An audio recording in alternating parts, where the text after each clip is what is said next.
Okay, Kuntres Umaayan Perek Daled. You guys got it? We just finished learning about the food chain of maturity. You have someone who's really not living up to what they should, whose whole life is about running after food and other sensory pleasures. Then you have someone who's a little bit more refined, whose life is about, you know what they're into? They're into music. Then the next guy is into expressing his emotions, like going and volunteering to save the forests. And then you have someone who's already a mensch. The mensch, he bases his emotions on his intellect. And then we had the last guy is someone whose whole life, what's he into? Intellectual things. He likes playing chess. He likes reading an encyclopedia. He likes discussing what's the best thing for society. That's someone who's a real mensch, living up to what a person should be. Now today we're going to say, within intellect, what's the best intellect to run after? You ready for this? Perek Dal. There's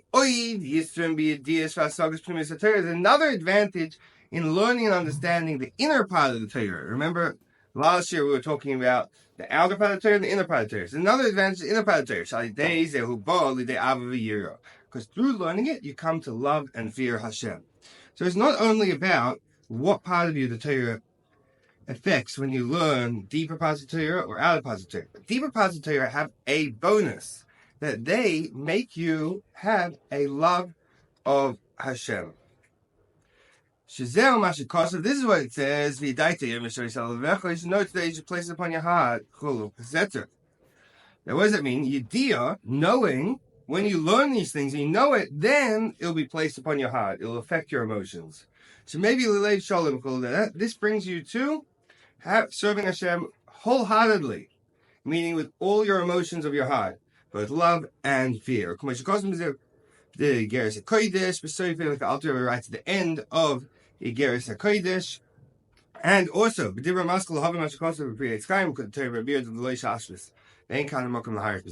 so the Rebbe Rashab says this isn't the time to write about this at length, but you can look up those Maamerim. A very interesting one, just to digress for a second, is the Maamer Lois Ashbis Melech. You guys ever learned it? It's a world-class Maamer. You have to learn it every time I teach Chassidus. Every time I'm choosing a new Maamer, it's like, hey, we should learn Lois Ashbis Melech. And then I remember how long it is. And I'm like, okay, it's not going to happen. But over there, he goes through the advantages of learning the revealed parts of Torah, like Gemara, against learning Chassidus. And he ends up weighing up which one's better, but he only has good things to say about either. So he comes to a very good conclusion. It's like a friend of mine who learns in Morristown Yeshiva said that every Yud is Kislev.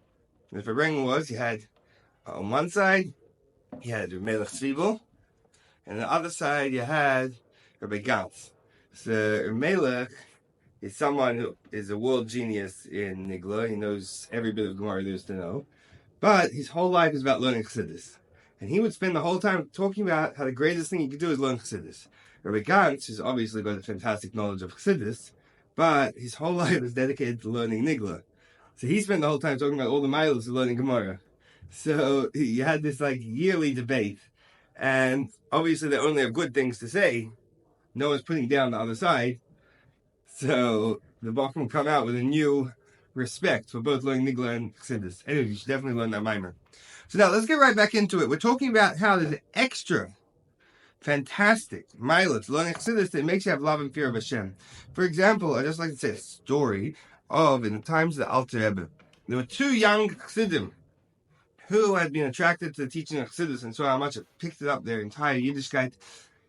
Their father was already quite elderly. He was quite old, and he was around since before the times of the Baal Shem Tov. He wasn't such a long time before. He wasn't incredibly old, whatever. He was a senior citizen. So they went to the Alter Rebbe, and they said, Rebbe, should we try convince our father to adapt to learning Chassidus and living a lifestyle like Chassidus? You know, at this age, is he able to change? And does he need to change? Like, he's a very religious Jew without Chassidus. You know, before the Baal Shem Tov was revealed, the reason Chassidus was revealed was because Yidden needed it. Yiddishkeit was in a very bad state, and people needed it. People before that, you had plenty of people who just felt love of Hashem naturally, because they were such refined people. Probably because it was earlier generations, they were closer to Moshe Rabbeinu, or closer to Har Sinai. So they didn't need the special boost of Chassidus. So the Alter Rebbe asked him, tell me, your father, does he show love for mitzvahs? So they said, our father, every year, he would build the sukkah. Now, he's too old, so we build the sukkah for him. And as soon as we're finished building the sukkah, he walks in, he climbs up in a chair, and he kisses the schach. You guys ever did that? You ever did that? No? He kisses the schach because of such an overwhelming love of the mitzvah. So the Alter Rebbe said, if so, he doesn't need Chassidus. Meaning, such a person who came from a different time, a different era, he already loved Hashem, just naturally. Nowadays, I don't think you'll find anyone that just is walking around expressing their love for Hashem in a day-to-day thing without learning Chassidus first and really appreciating mitzvahs. It's a bit like you ever read in the Frierdiker Rebbe's Rishimus about there was a town with two very special personalities. One everyone called the dancer, and the other everyone called the kisser. Why? One of them, every time that Davening got up to Aleinu, which talks about how we only serve Hashem, he got so excited, he would just burst out spontaneous dancing. You know, spontaneous dancing, like in the Kuntres Umaayan Maamer, they have on the schedule, at 8 o'clock will be spontaneous dancing. So he would spontaneously start dancing every time they started davening Aleinu. The other guy, the kisser, why was he known that? He'd walk into shul, he'd kiss the mezuzah, he'd walk over to Talaisim and start kissing them, he'd walk over to the tefillin and start kissing them, go over to Sidurim and start kissing them. He was just so excited to see something that's a mitzvah, something that's from Hashem, that he'd just go over and he couldn't resist starting to kiss it. So this is some people in olden times just had this naturally. You know, in times of the Beis HaMikdash, people would just feel a love for Hashem. Or maybe many, many years ago. Now, in our generations, if you learn Chassidus, that's the secret rocket fuel that'll get you there. Okay, now to continue. After this goodness of learning Chassidus, a person has to be drawn after this. And this should be all he wants and all is drawn after. And in this he should have the pleasure of his soul. Rabbi Sholom saying it's kind of sad if your whole pleasure in life is to eat a donut. Something that's worthwhile running after is learning Chassidus. Because this goodness, it's in accordance with the level of who you are. You're a person. You're a yid. It's fitting for you to be running after learning Chassidus. To be spending your whole life running after finding if there's a new flavor of Tic Tacs out is a very sad existence. If you're the cookie monster, you can spend your whole life running after cookies. If you're a yid, you should spend your life running after Chassidus. This will be completed. The whole point, Shabbat El Hatachlis Shabashvili Nivra. With this, you'll complete the whole intention that you were created for. Hashem created a person to make a der b'tachtoinu. And you're going to do that. You're created to be not only a person, not only change the world. Let's talk about just within the person for a second. What did we learn last Ois? What's the tachlis of every creation? Every created thing, what's its ultimate? What's the greatest thing it's going to attain? You're not going to help me out here. What's the greatest thing every created thing can attain? Let's say a mineral. It could be... There's minerals in the earth, and they could be sucked up by a plant, and can become part of the plant. So it upgraded its existence. Yeah? What's the greatest a plant could be? Exactly, it could be eaten by an animal. It becomes part of the animal. What's the greatest animal could be? Animal could be food for a person, could become part of a person. What's the greatest a person could be? A person can become part with spirituality, with ruchnius, with Hashem, the Torah mitzvahs. So this, you'll accomplish the ultimate of everything that you're created for. You can upgrade your existence. You can level up right there. From being human species to being spiritual species. All you have to do is learn Chassidus. You'll feel a love for Hashem. And you'll start running after doing only spiritual things. Masha Enkin, on the other hand, you're ready to see the now we've said what's good. Now let's say what's not good on the other hand. To have some contrast, the light and the darkness, you know? Because when you're running after physical and bodily things, what's like physical and bodily things? Give me an example of a physical thing that people like to run after. Eating a burger. Exactly, eating a burger. And give me an example of a bodily thing. Running to yeshiva's meals. Running to yeshiva's meals? Maybe. Working out. Working out? Okay. I don't know if it's like if you're working out just because you want to like impress others. Okay, that's a good example. So you're saying working out for health will be something necessary, but if you're just trying to have some mirror muscle, that's just like a bodily desire. Good example. So, what do we have over here? That Hooray, you guys see the line of Sasha Gufnim? Hooray, not only that you waste the opportunity to complete the whole purpose for Tachlis and the ultimate that you're created for, which is to upgrade to be a spiritual creature. Hooray, Adrab, on the contrary, you take down your soul from its very high level and rank. And you take it down to the level of an animal, which is much lower than you, with the infinite gap. You understand? Some animals are a little bit smarter than other animals. You know, a dolphin, they say, is smarter than a shark. A little bit. A person, there's an infinite gap between them and a dolphin. It's just a different. What do you mean infinite? It means it's a different league. It's a different type. You know, there's two baseball players. One's in the little league, and one's in the major league. There's a massive gap, but they're both baseball players. If you have one guy, Menachem's a baseball player, and Yehuda's a hockey player, it's just you can't compare them because they're in a different league. So a human and an animal are in different leagues. But if you go and you start acting like an animal, you just downgraded yourself into a whole different league. Into something that much lower than where you should belong. So, Hu b'shnei devarim. And there's two ways that you're downgrading yourself. You ready for this? I actually have a good story for this, by the way. You ready for the two ways you're downgrading yourself? Number one, ha'alef, kiyadua. And it's known as kol dover shadam miskasher by anything you connect yourself to. Reu nazek k'mahush oisei dover. You become to a certain extent like that thing. So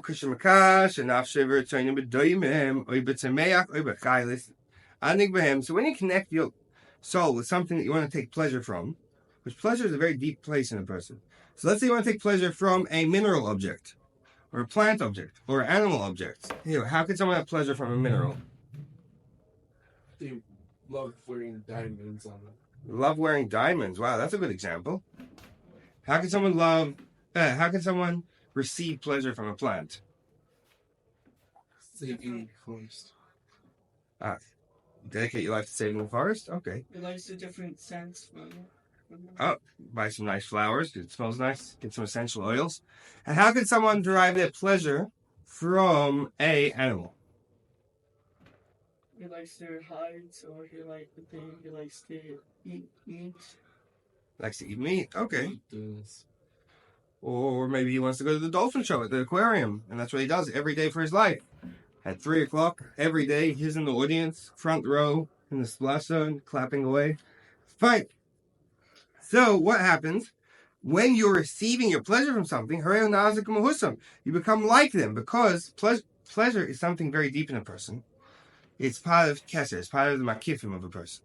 And when you receive your pleasure from something else, it's not just a entertainment. It's not just a side thing. On a deeper level, you're getting influenced by this thing. Not an intellectual influence, like it's telling you what to do. It's a soul level influence. And now, not only are you down at their level, now you're lower than them. Why? Because you're receiving from them. What are you receiving from them? You're receiving this pleasure from them. So now this is your mashpia. This is your influence. Wow, your influencer is a dolphin. It's probably better than a lot of influencers out there. You've been affected by the dolphin show. So now, not only are you on the level of a dolphin, because that's what you're into, you're now receiving from the dolphin. The dolphin's the teacher, and you're the student. The dolphin is the provider, and you're the receiver. The dolphin is... Give me another example. Help me out here. I don't know any other celebrity. No? I give up. Ran out of examples. Okay. A burger, I don't know. A burger, exactly. If someone's sitting there salivating, waiting for his burger to come, the burger is in the position of influence, and you are just doing, yes, burger. I like burger, I want burger. Me and burger are all one. So now you're putting yourself down from the advantage of being a human, down to the level of mineral or plant or animal. This is a very, very big descent. So that's number one. Number one problem, after we already discussed what someone should be doing, they should be learning Chassidus. Now we're talking about if someone lowers themselves, we're going to go level number one of lowering yourself. You're putting yourself at the same level as an animal. Yeah? So, let's say in the zoo, there's a bunch of... What's an animal in the zoo? Lions. A bunch of lions. And the lions are very bored in the zoo. So they put in there a toy. What toys do you think they put in for lions? They put in some rocks to climb on, put in some trees, some foliage. Water. Whoa. Yeah, water. River. Like you're saying, to swim in, maybe? Bushes. The bushes. So then you have a person who's running around in the local park and jumping on the rocks. Imagine an adult running around, jumping on the rocks, hiding in the bushes, like scratching their nails in the tree. It's quite normal for a lion to do that. For a person to do that, wow, now you've descended yourself to animal level. This is a big disappointment. It's a big disappointment. Imagine you're some like angel looking from heaven, like, oh wow, the most chosen of all creations, the human. I wonder which intellect he is attaining today. And you see him running around the park, hiding in the bushes. What a shame. That's level number one of putting yourself down. For the record, about putting yourself, whatever you're into, that's who you really are on the inside. We were just talking about this idea that you're putting yourself onto that level because it affects you. So there's a very interesting story of the Baal Shem Tov. That the Baal Shem Tov one Friday night told his Talmidim, here, come, follow me. And they wandered out of the Baal Shem Tov's house onto the streets of Mezhebush. And they walked to a local house in the neighborhood.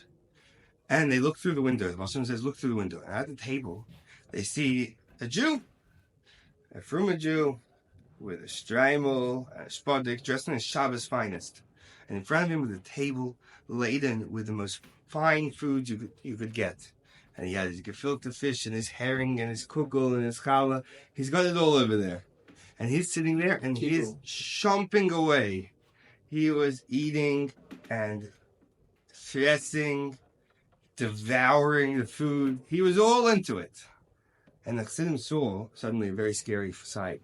That this man sitting by the table, investing himself into his eating with all his kavanah, slowly turned from a man in a streimel into, before their eyes, they saw him as a cow.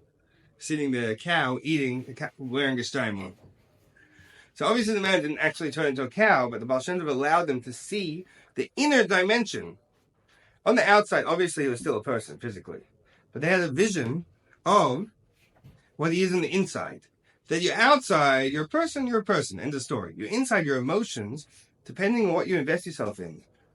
That becomes, in a deeper sense, who you are. Like it says in Chassidus, where a person's will is, what they want is what you are.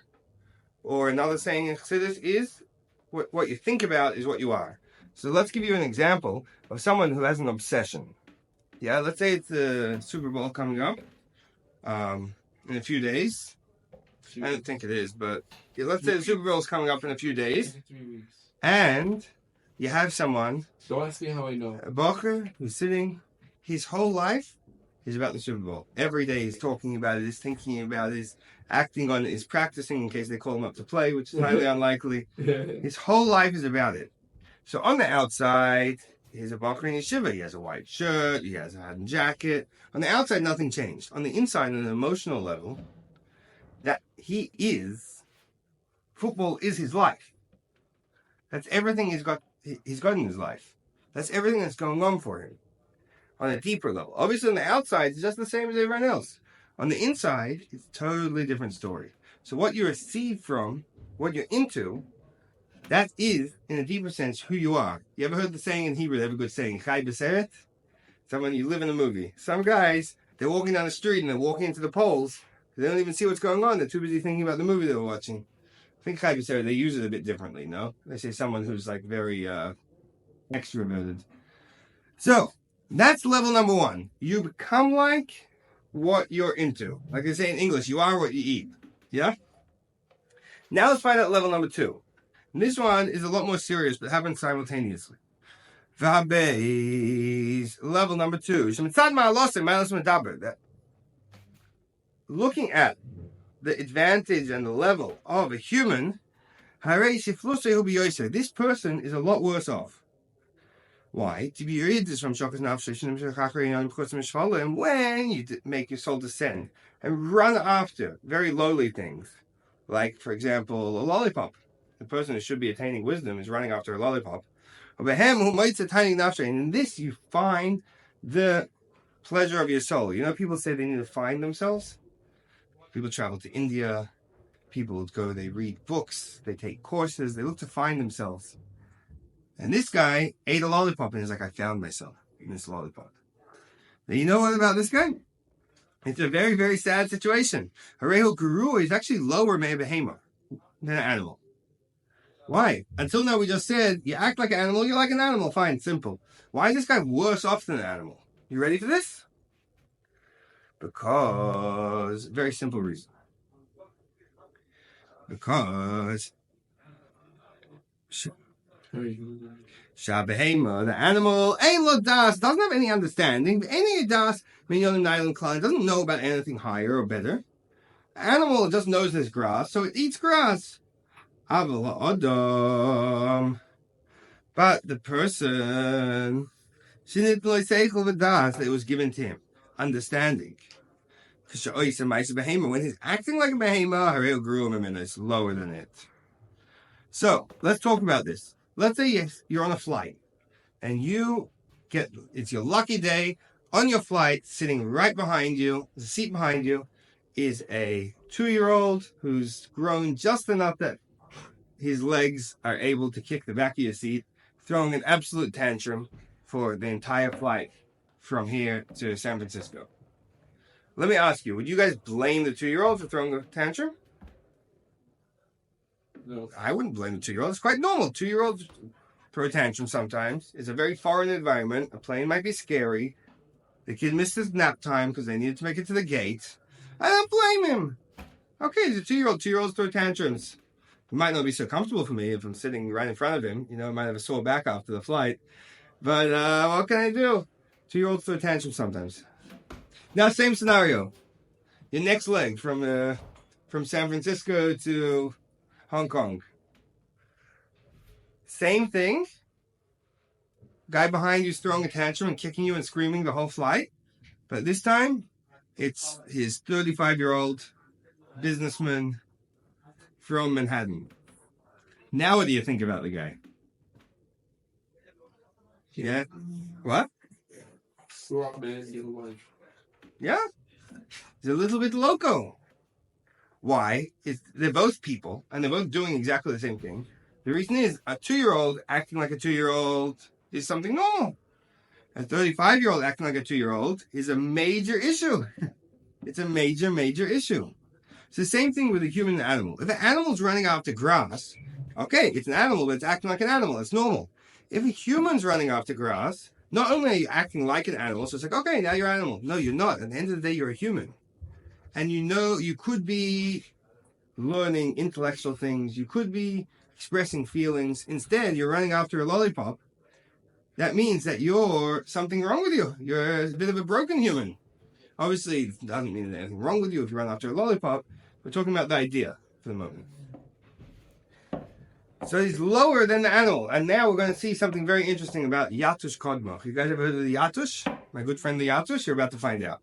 So, you see the brackets? Specifically, the female Mashnin El Perek Aleph, according to what it explained in the first chapter, to Kaddish Atzchom Muterlach, that what it says in the Torah, to make yourself holy, even when things are permitted to you, who mitzvahs asti deiraisa, according to many opinions, the Alter Rebbe, who goes after the opinion of Sefer Chinuch, it's a mitzvah straight from the Torah. When it says sanctify yourself, make yourself holy with things that you're allowed to do, it literally means it. It means that's a mitzvah.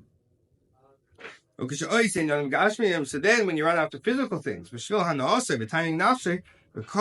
it's going to make him feel good and it's going to enjoy it, you're going down into real evil. Lefi Shah for that moment. Until, why is it only for a moment? Until until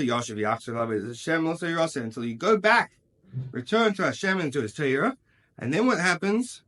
Very simple. Then everything that you went down with goes right back up with you. Like it says in Tanya, like we quoted in Perek Aleph, that things that are not a problem, not bad things, regular things, neutral things, klippus noiga, a burger, there's no issue with it. But when you're eating it to learn Torah, because you need strength to learn Torah, you lift it up. When you're eating it just because you feel like it, because it's going to make you feel good, you lower it down to a much lower level. Klippa. Through the taiva, through this desire, it's even lower than not kosher animals. Why? Because you're lowering yourself into klippa. Kosher animals are considered klippus noiga. They're considered neutral existences. They have potential. They have a bit of good and a bit of bad in them. And if they're used out for a mitzvah, they go up to Hashem. If they're used out for a bear, they go down. But a person, when he invests himself in things that he shouldn't, and he's ignoring the mitzvah, he's actively ignoring the mitzvah of make yourself holy with what's permitted to you, now he's ignoring Hashem, he's turning his back on Hashem, and he's going down into klippa. So it's worse than an animal. You know why? Animals can't do averis. Animals don't have free choice. Animals just do their thing. They follow their instincts. They eat grass. So an animal can't do anything wrong. A person who's acting like an animal is actively doing something wrong. He's ignoring Hashem's mitzvah of make yourself holy with what's permitted to you. Yeah, it doesn't say anywhere in the Torah that it's an aveira. It doesn't say anywhere in the Ten Commandments, do not eat a burger. Right? It does say in the Torah, though, that you should make yourself holy. It says, and you should sanctify yourselves, for I am holy. So you should make yourself holy. You should act holy. Act like a mensch. So when someone's going and it's like, you know what, Hashem, I don't care that you said in your Torah to act like a mensch. I'm just going to go and spend the rest of my life attaining the perfect burger. So then he's a lot worse than an animal because he's doing something wrong. Animals can't do wrong. He's doing wrong. Animals are just floating along, very neutral, like a stagnant heartbeat. Like in the hospital, they have like a beep, beep, beep, and then when the person leaves, you unplug it, it just goes beep, one line. So the animal is just going one line, beep, just very simple. It doesn't do any good, it doesn't do any bad, it just exists. It just does whatever it's supposed to do. A person could do a mitzvah, go up, or he could tell Hashem, I don't care about your mitzvahs, I'm going to go and be like an animal. He's not like an animal. He goes a lot lower because someone's actively ignoring Hashem. So, it's a bit like the yatush. What's a yatush? It means a gnat, G-N-A-T. It's like a mosquito. That it says in the Gemara that the yatush, the mosquito, is the lowest form of existence. Why? Because this thing, a gnat, it eats, it's a bloodsucker. It sucks blood out of people, out of animals, but it doesn't have a full digestive system. I don't think they have a very long lifespan. It doesn't excrete, it doesn't let out. It doesn't give. So this is something that's considered in Chassidus, something that takes but doesn't give. Purely selfish. It's sucking blood out of everyone else. It's taking everyone else's life force, but it doesn't contribute anything back to the ecosystem. It's not giving anything back. That's considered the lowest of the low, the ultimate selfish creature. But a person who does an aveira, this mosquito is considered better than him. Why? Because a mosquito is just being a mosquito because it was created like a mosquito, so it's acting like a mosquito. End of story. But a person who's created as a person with intellect and an ability to connect to Hashem, an ability to be involved in intellectual matters, and he's going around acting like an animal, that's a lot more problematic than a mosquito. In other words, even if you go into a class of 2-year-olds in the local kindergarten, and you see some kids are better behaved and some kids are more wild, and you see the most wild kid in the class, at the end of the day, he's a 2-year-old, so it makes sense they might act wild. As opposed to if you walk into an office building on 47th Street, you go up to the 7th floor, and you enter a meeting, and one of the guys there, the suit and tie, is acting like a 2-year-old throwing a tantrum. He's a lot worse than a 2-year-old, because he has some serious issues. He's lowering himself, lower than a 2-year-old. Fine. Im Kain. If so, after we've discovered today that we've discussed 3 points so far, and we're going to have the last point coming up. Number 1, that someone should always be running after learning Chassidus. Number 2, that if you lower yourself, you're like an animal. Number 3, you're lower than an animal if you lower yourself. Therefore, Harei Asosas Yetzer Hara. This fact of the Yetzer Hara, the evil inclination, is trying to pull you astray. It's trying to pull you astray.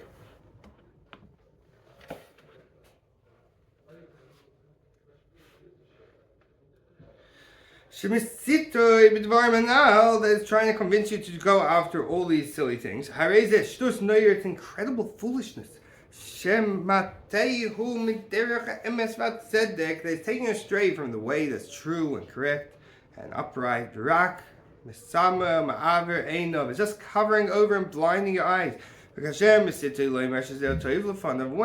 it's trying to convince you, saying, hey, this thing's really good, go after that burger. You should place this on your heart. Is this really what's good for me? According to the level and the great advances of my soul that was given to me. Is this my purpose of creation in the world? But on the contrary. This that the Yetzer Hara is telling you, hey, this is really pleasurable. This is actually a good reason to run away from it. Completely. Not to descend his soul after it. So it's like if you have a feeling to do something, there's 2 things you can think. Firstly, come on, I'm better than this. I'm a person. I don't have to run after every donut I see. Number 2, the fact that I have an urge to eat the donut is already a good reason not to eat it. You know why? Because I'm a person and I don't want to be giving into every urge. I want to be better off than my urges. I want to be higher than just a urge fulfiller. Like some animals. They just do whatever their instincts tell them. I don't want to be like that. What's good for me? Should be in spiritual things, higher things, which are really good. Specifically, what's the best? Learning Torah. This is the best good and the best pleasure. With this will be completed the whole purpose of his creation. Let's find out what the Kitzur is. Kitzur, in short. Number 1, a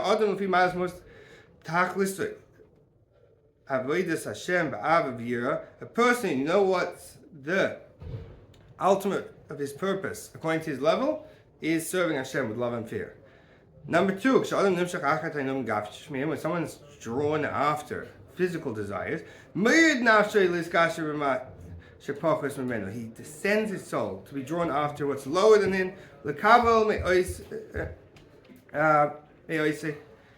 To receive from that thing, and he's lower than an animal that doesn't even have knowledge. Number 3, this desire, the fact that you had a negative intention, made something that's permissible for this moment into bad. Number 4, all this comes to the Yetzer Hara that makes him into a fool. So let's talk about this for a second. We said number 1 reason not to listen to the Yetzer Hara when it tells you, hey, run after this pleasurable thing, is because I'm not going to do that. I'm better than that. I'm someone who's intelligent. I'm someone who can connect to Hashem. I'm someone who should be involved in ruchnius. So it's a bit like the story over at B'Ksir Lepler. He was a Chassidus of the Alter Rebbe, and he said he always beat his Yetzer Hara through using ego. How do you beat Yetzer Hara with ego? Ego is like the worst thing. Because he'd say he lived in a big city, and there was a lot of fun things to do. So the Yetzer Hara would come to him with all these great ideas of things that he should be doing. And you know what he'd do? Every time he got a bad idea from the Yetzer Hara, he'd say, what? Me? Do an Aveira? Stoop so low? You know who I am? I'm a Chassidus of the Alter Rebbe. I'm someone who learns Chassidus. I daven to Hashem. I'm not involved in these things. I'm not interested in that. I'm better than that. I'm higher than that. So he used out his ego to beat the Yetzer Hara. We're saying the same thing here. When you want to go run after some physical desire, you just have to say, hey, I'm better than that. I'm a Jew. I have a neshama. I'm much better off than that. So, this concludes Maamer Aleph. And what we've really learned from Maamer Aleph is what it means to be a person and what a person should be drawn after and how not to descend to be an animal. We're going to start off with Maamer Beis tomorrow. Can't wait.